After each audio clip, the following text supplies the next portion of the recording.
उदगावमध्ये कॅफेत तोडफोड, बाटलीने मारहाण, 1 जखमी, 10 जणांवर गुन्हा. उदगाव ता शिरोळ येथील ल.क. अकिवाटे औद्योगिक वसाहती परिसरातील कॅन्टीनमध्ये एकमेकाकडे बघण्याच्या रागातून आकाश प्रकाश पवार राहा शाहूनगर जयसिंगपूर याच्या डोक्यात बाटली फोडून मारहाण करून कॅफेमध्ये घुसून सर्व साहित्याची मोडतोड केल्याची घटना बुधवारी रात्री घडली.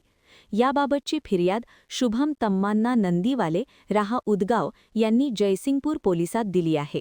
या प्रकरणी यश धोत्रे, सत्यम मछले, निखिल गाडीवडर, विशाल बनपट्टे, सर्व राहा जयसिंगपूर, समीर पूर्ण नाव नाही व अन्य 5 जणांवर विरोधात जयसिंगपूर पोलिसात गुन्हा दाखल करण्यात आला आहे. याबाबत अधिक माहिती अशी: उदगाव येथील मैत्री कट्टा कॅन्टीनमध्ये आरोपींनी येऊन आकाश पवार यांच्याशी वाद घातला. वादाचे रूपांतर हाणामारीत झाले असून आरोपींनी लाथाबुक्क्यांनी मारहाण केली. यावेळी आरोपींनी सोड्याच्या बाटल्यांचा वापर करून आकाश पवार यांच्यावर हल्ला केला. त्यांच्या डोक्यात बाटली फोडल्याने ते जखमी झाले. तसेच आरोपींनी कॅन्टीनमधील साहित्याची तोडफोड करत काउंटर, टेबल खुर्च्या व इतर वस्तूंचे नुकसान केले. कॅन्टीनसमोर उभी असलेली मोटारसायकलही फोडण्यात आली.